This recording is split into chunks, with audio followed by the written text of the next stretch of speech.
Hello everybody, I'm Nora Burrows. Today I want to make some peekaboo blocks. I made one last night, I'll show it to you here, and I thought we would make some today. So the idea behind these blocks is that you make these little triangle pieces, and when you open up the triangle pieces, there's a little piece of novelty fabric on the inside.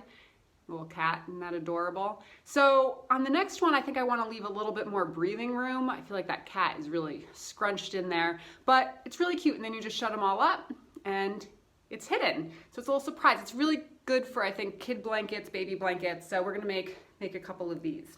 For this block, I'm gonna use this Eiffel Tower as my novelty fabric. So that'll be on the inside, just like the cat. And then I'm going to use this pretty floral fabric for the outside pieces and then the pink for the lining. I've cut my Eiffel Tower block to be a little bit larger than 4 inches, 4 inches and a quarter. You can cut yours to be any size you want.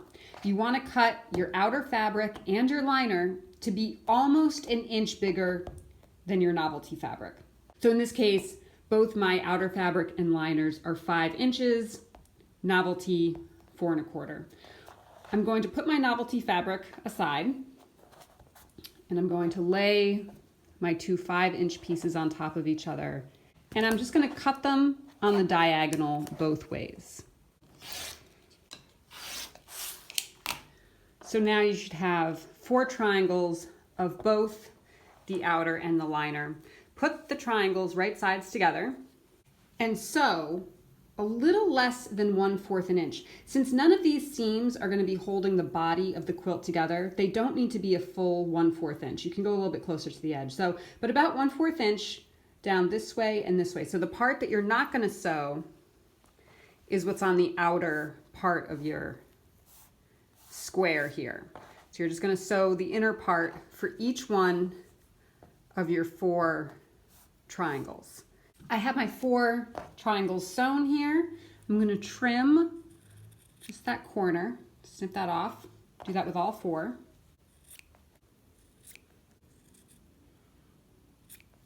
Then you're going to turn these right side out. I have my bone folder here, which I find to be the most useful tool for flipping these, because you can really get right into this corner and push it out. But you could also use a chopstick or pen. There's my first one. I'm going to turn all of these right side out. I've given these a nice press, and now I'm going to just trim off these dog ears here. I take my novelty fabric right side up and just make sure that these all line up. It's looking pretty good.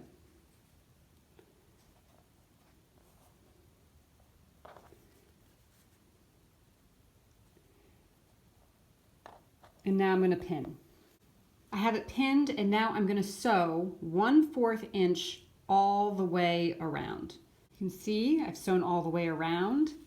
When you open it up, there's the Eiffel Tower. I think that is so fun. I love this. I'm obsessed. So now let's put on a border onto this. I've cut 2 strips to be just a little bit longer than my block. I like to always cut things down. I just feel it ends up making things more straight. So instead of cutting strips to be the exact width of my centerpiece, I add a little bit. Then I cut 2 that have to be longer. If I cut 4 that were this size, it wouldn't work, because you need ones that go all the way from the top of this piece to the bottom of that piece. So this is what we have. I'm going to attach this to here, to here. I'll trim my edges and then sew right sides together, just like I did with the top and the bottom. And I'll have my quilt block. I've attached the top and the bottom. Let's trim. And the other side. Now, like I mentioned,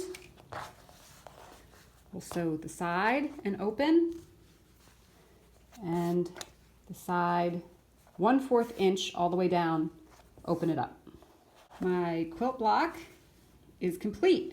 So you can use this quilt block just as a regular one. Even though it has this like cool thing in the middle, you can attach this piece onto other pieces, onto sashing, connecting it to other blocks. You could just pretend this is a block in your quilt, because it is.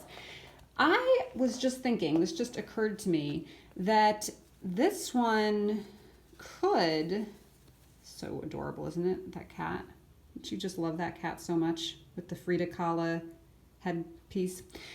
So I think what I might want to do is take more of this fabric and make a border that's the same size as this, and then I could attach these two pieces together, and that could be kind of cool. Let's do that. I've cut my 2 strips for the sides. Let's attach them on. Right sides together, 1/4 inch, and flip both sides. I will trim the sides and then attach the pieces. Again, sewing 1/4 inch, and I'll have my block. I have my 2 blocks that are about the same size. This one needs to be trimmed down a tiny bit to match this, but these are about the same size. What I'm thinking is I want to add a little strip of this yellow down the center to attach them, like this. My blocks are cut each to be 8 inches square. I've cut my strip to be 2.5 inches. I'm going to attach it to one side, flip it over, and then attach to the other block, and this section will be done. My piece is finished. I'm really happy with this. I think this is adorable. You have the Eiffel Tower, and then look at that pop of the hot pink when you open it up. That's like an extra little fun surprise. And then, of course, the little kitty cat is super cute. Even though these blocks were not the same size, they do kind of look the same size here because these outer pieces ended up being the same size. But this is much smaller than this. So this is a way that you can connect your pieces even if they're not the same size. Let's do one more. I thought we would do 3 all at the same time, 3 simultaneously. We'll do these 3 teacups, which are adorable. This is Tula Pink Fabric. I have this for my outer fabric, and then this for the liner. These pieces are all 4 inches. So I've cut these pieces to be a little less than 5 inches. And we cut all of these pieces, the liner and the outer pieces, on the diagonal. As you remember, I'm going to sew a liner to an outer piece, right sides together, right along the inside. And I'll take my triangle, cut off the tip, and then flip this right side out using the bone folder, all of them. Let's take a look and make sure that these all fit together nicely. Looking pretty good. And then I'll pin them on and sew 1/4 inch right around the edge. So these have come out really, really nicely. The first one I pinned before I sewed it together, and then the other 2 I didn't. And I think it's actually easier to sew without the pins, but you should do whatever works for you. What I've done now is I've cut some strips 2.5 inches wide that I will put in between each one of these pieces. Again, cutting them to be a little bit longer than the block. I'll sew this piece to this piece, 1/4 inch, going all the way down, 1/4 inch, 1/4 inch, and then I have my other one here that I'll have to sew next. I'll sew those all together. Then when I open them up, I'll sew this full piece to this full piece, this piece to this piece, and then connect them all together. When those are all sewn together, I will add a piece to the top and the bottom. Here's the blocks all together. I think this looks pretty awesome. And then you have the little surprise right inside. Get a closer look.